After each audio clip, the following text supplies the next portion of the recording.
Alright, YouTube, this is my street. This is the sidewalk. We'll cross the street, because you really, you know, like, they did some, but they didn't do a lot.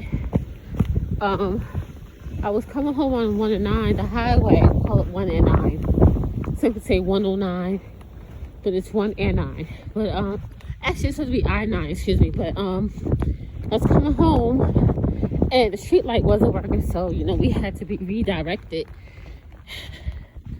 But this snow was not supposed to stop until tomorrow evening. Look at this. You can't even see the sidewalk. People put down salt, but they ain't do nothing. This is my house. So I'm just go inside and I will see you guys soon. Pray for us. People gonna have power outages.